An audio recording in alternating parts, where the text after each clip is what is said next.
Este programa tem apoio cultural da CNM, Confederação Nacional dos Metalúrgicos. Começa agora aqui no Tucarena o Entrevistas. Hoje nós vamos falar de música e cultura. E o nosso entrevistado é o compositor, cantor, performer e muito mais, Tom Zé.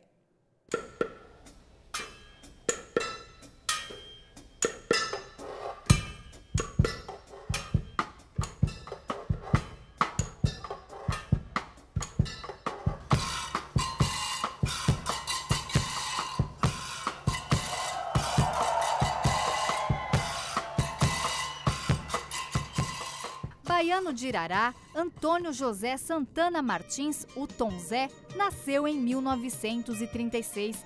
Estudou na Universidade de Música da Bahia e desde cedo contribuiu com movimentos inovadores. Em 1968, já em São Paulo, participou da gravação do principal disco do tropicalismo, Tropicália ou Panisete Circenses. E tem jornal popular que nunca se espreme porque pode derramar. No mesmo ano, Tom Zé venceu o 4º Festival de Música Popular Brasileira e gravou seu primeiro disco, Tom Zé Grande Liquidação. Nos anos seguintes, a produção musical de Tom Zé praticamente desapareceu dos meios de comunicação e ele chegou até a pensar em voltar para a cidade natal, Irará. Mas no final dos anos 80, a carreira de Tom Zé sofreu uma grande reviravolta. Ele foi descoberto pelo compositor e produtor musical David Byrne, que o revelou com sucesso fora do país. Só aí, aos 50 anos de idade, o cantor, compositor, performer e escritor Tom Zé passou a ser reconhecido no Brasil.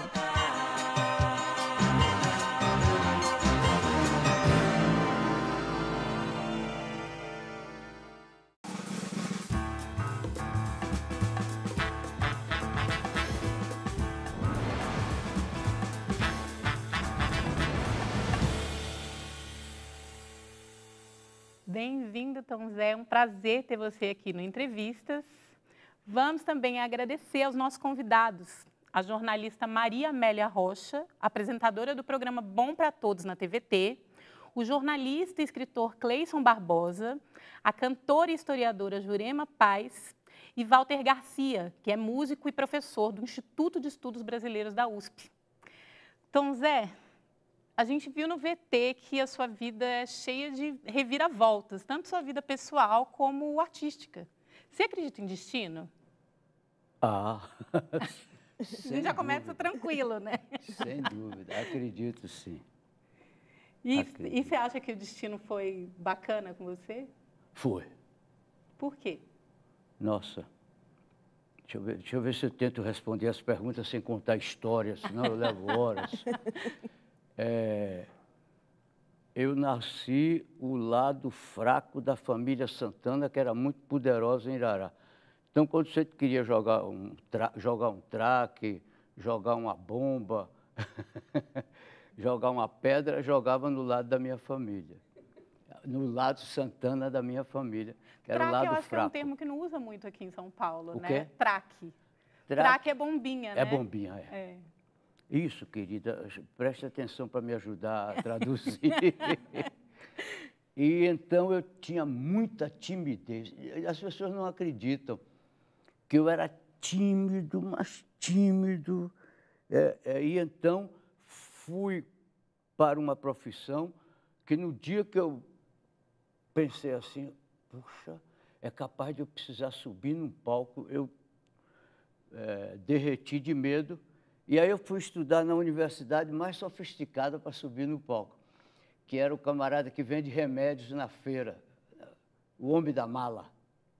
Em Irará ele vendia remédios fitoterápicos, que naquele tempo não tinham uma farmácia especializada, eram vendidas pelo homem da mala. E ele era uma criatura que para mim era o suprassumo da coragem, porque a praça não tem... Por exemplo, aqui nós temos um palco que já está combinado que quem está aqui está para falar. Sim. E quem está sentado ali está para ouvir, que de alguma forma contraída e pequena a gente faz com vocês, não é? Eu sou perguntado e vocês são ouvintes, a televisão grava e tal. E ele transforma sem pregos, martelo, madeira, cortina, sem nada. Em poucos instantes, ele transforma a praça numa espécie de teatro italiano, que tem palco e plateia. Então, isso é onde você sobe no palco a primeira vez. Perdão, isso é quando eu resolvi prestar atenção como é que eu ia ter coragem de subir no palco. Quando eu resolvi estudar, fui estudar nessa universidade. Olha só. E como foi a sensação? Bom, eu tomava notas do que ele fazia, ia para casa, pensava.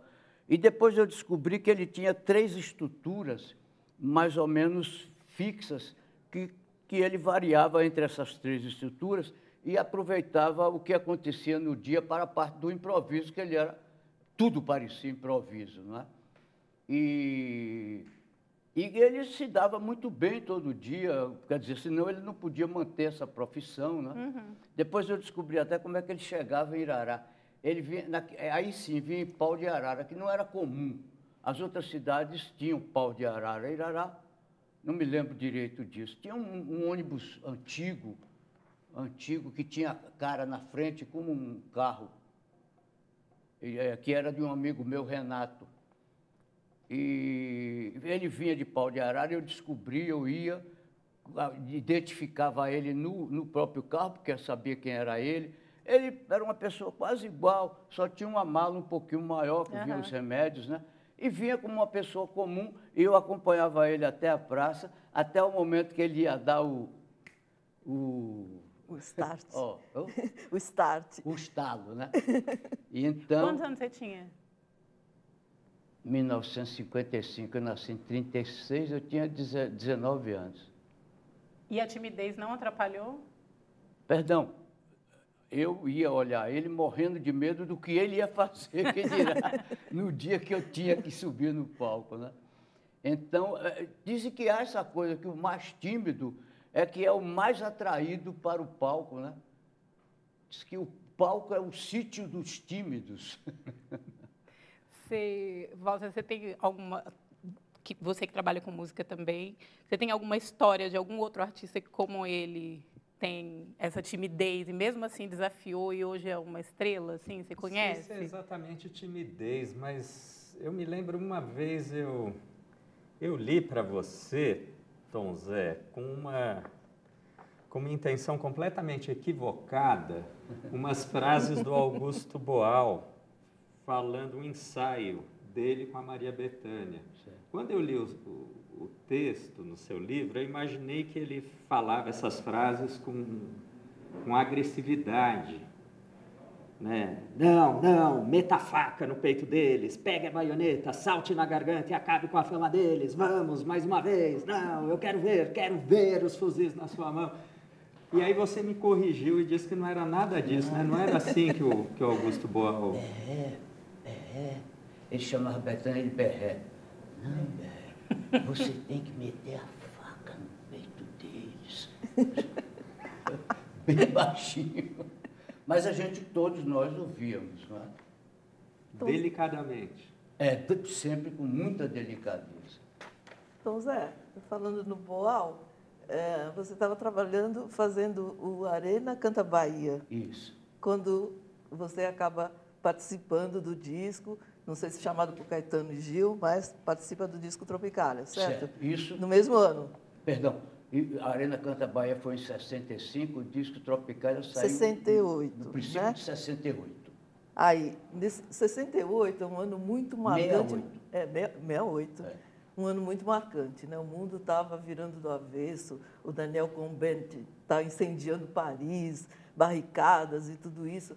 Tudo que estava acontecendo no mundo estudantil e político, tudo isso, chegou até vocês, tropicalistas, de alguma maneira influenciou? Vocês estavam por dentro daquela agitação toda? Vocês faziam parte daquilo também? Certo. Olha, querida, na verdade, eu nunca saí de Irará. Neuza costuma dizer isso. E, de certo modo, um dia... Para poder responder de uma maneira bem... Agora eu vou contar uma história, não tem jeito. Não tem jeito. Uma delícia você contar a história. As melhores conversas são recheadas de histórias. Não tem como não Vamos contar. 6 meses antes saiu mais ou menos o disco dos Beatles. Ora, pelo amor de Deus, todo mundo sabe. Sgt. Pepper. Caetano me disse assim: Tom Zé, eu sei que você não escuta música popular e nem fala inglês.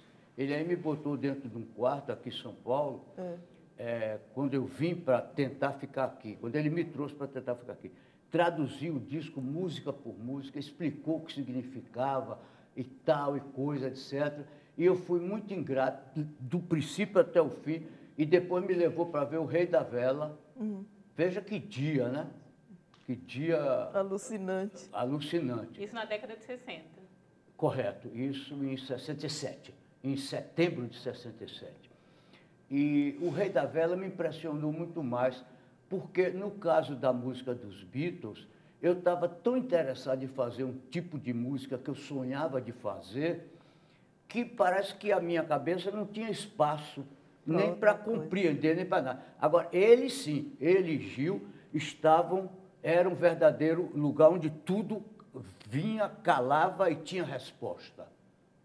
As coisas do mundo todo, para eles, eram como se fosse o muro de encontro das coisas, e tinham resposta, tinham raciocínio, tinham observações, tinha traduções nacionais dos acontecimentos.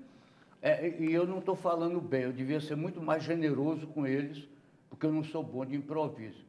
Eles eram capazes de enriquecer-se com aquilo e responder com a riqueza da presença do país deles no texto da conversa. Poxa vida.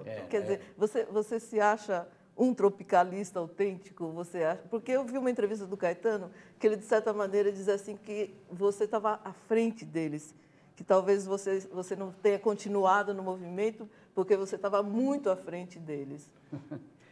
Não, isso não tem. Bom, tem uma coisa que nunca eu ouvi em público, eu só ouvi em particular. Quando eu fazia as primeiras músicas, por exemplo, hoje talvez todo mundo sabe que é uma série de quintas. Não, eu não sei. Tem um violão por aqui. Eu fazendo uma canção, ainda bem, eu não tinha estudado música, não sabia nem o que era uma quinta, quanto mais uma série de quintas.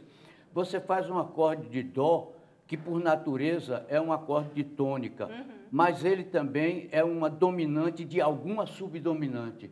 Dó, Fá, Si bemol, Mi bemol. Isso chama série de quartas ou de quintas, eu não tenho certeza. E eu, numa canção chamada... tinha a Moreninha, que Gil, por sinal, pediu para cantar no disco. Gil me sugeriu que pusesse no festival de 67 a Moreninha. Era uma coisa que eu nunca tentei na minha vida, era uma exceção no meu jeito de fazer. Era uma tentativa de música bonita. E eu não tinha essas tentativas. Eu fazia uma espécie de jornalismo cantado, que eram os personagens do mundo folclórico de Irará e do mundo cotidiano, cantados, a prefeitura, as coisas que o prefeito não fazia, que eu chamava de jornalismo cantado. E nessa canção tinha uma série de quintas. Tempo com meu tempo, a noite toda e adiou, vento soprou vento e o verão desinvernou. Isso para acompanhar uma tarde. Aí eu me lembro de Gil dizendo assim, só vou fazer a música assim agora. Essas coisas de começo que as pessoas me diziam, e isso talvez fosse uma coisa que possa até haver com o que você disse, mas eles sempre foram cheios. Pode contar, no dia que eu comecei a descobrir isso, eu estava para fazer o primeiro show com eles. Todo mundo dizia assim, puxa, como é que os caras sofisticados, que fazem a bossa nova mais... trabalhada e cuidada do mundo, compõe daí para lá, vamos chamar um cara que faz música bárbara como você, uma coisa completamente... na porta do Colégio da Bahia tinha uma mulher que vendia fiado e tal, coisas assim, que tinham sem acorde direito, sem nada. E então eu perguntei a alguém, como vocês estão aí agora? tava Bethânia, Gil, Gal, Caetano. Caetano não estava nessa hora. Então eu disse assim, vem cá, como é o nome desse show? Aí alguém me disse, nós, por exemplo, eu tomei um choque, rapaz. Veja o nome de um show de meia dúzia de cara da Bahia, que se chamava Nós, por exemplo. Caramba! Imediatamente eu soube que aquilo era do Caetano, porque eu tinha visto outros procedimentos dele, que ele se punha no mundo como habitante do planeta Terra também. O jeito que você fala, parece que vocês se complementaram nesse momento. Você pode dizer isso, que foi um processo... Sim, querido. Posso aproveitar e perguntar uma coisa? Você que participou da Tropicália, como foi o nascimento disso? Foi algo que igualmente espontâneo ou foi planejado? Como e em que momento ela foi planejada? Assim? Não. Aí não teve nenhum planejamento. Nós fazíamos nossas canções. Aí eu vou responder do jeito bem simples. E achávamos que era uma coisa normal, que não ia talvez concorrer com as dos outros grandes compositores daquela época, jovens ainda. Mas quando cantamos em um lugar, como foi o festival, que era o lugar de cantar, e os jornais disseram que aquilo era um escândalo, que aquilo não era música, que aquilo não era letra. Por exemplo, porque a Made in Brasil, o programa do Flávio Cavalcante se reuniu para dizer que aquilo não era música, que Made in Brasil não era letra de música e está acabado. Aí, o que é isso que nós somos, então? Aí caiu em nós um susto. E nós tínhamos uma coisa diferente. Nós tratávamos o Brasil com o verbo no indicativo presente. Caetano também fala disso, que as canções antes de nós, antes dessa coisa do desejo de falar do aqui e agora, que nós todos tínhamos isso, né? Mas gênios são eles. Isso pode ser alguma coisa que eu quero ter, como é que diz? O direito de falar é isso, o direito de garantir. Bom, ele perguntou o movimento se foi espontâneo ou não. E isso eu já respondi. Não sei, eu ia acrescentar qualquer coisa que não tem grande importância. Daqui a pouco você lembra. A Jurema vai entrar na nossa conversa. Jurema, aqui. querida. Oi, Tom Zé, tudo bem? Eu vim aqui representando a Jerusa Pires Ferreira, né? E ela mandou um recadinho para você. Então, eu vou aproveitar o recado dela e vou inserir umas questões. Tá certo. Ela coloca, o sertão e o mundo governam nossos caminhos? Ela está perguntando para você. Sim, sim. Se o sertão e o mundo governam o caminho de vocês, e ela pergunta se isso é verdade. E aí tem uma historiadora chamada Kátia Matoso, que escreveu um livro chamado A Bahia no Século XIX, e que ela explica o conceito de sertão como ser tão longe. Como ser? Um lugar que é longe. Ser tão longe. Tá. E uma vez eu ouvi você falar dos árabes, Sim. E eu queria que você conectasse um pouco essa ideia do sertão que nos une, a cultura árabe que está no aboio e que também está na sua música e que está na cultura brasileira e de que maneira você faz... segundo a tese do disco. E que você é um tradutor da nossa cultura. No século XX, uma pessoa que, digamos que é uma personalidade / entidade, né, que fez uma tradução original do nosso país, né, da nossa cultura. E eu gostaria que você falasse um pouco desse ser tão longe que está na África saariana e que está em Irará, entende? E que, ao mesmo tempo, também está no recôncavo da Bahia, e que também esse recôncavo é sertão, e como não é sertão, e se é sertão. Eu queria que você falasse um pouco sobre essas geografias. Isso vira uma novela de 15 dias. Eu vou falar algumas coisas assim. O Estado de São Paulo, por um acaso que Deus abençoe, mandou cobrir a Guerra de Canudos Euclides da Cunha.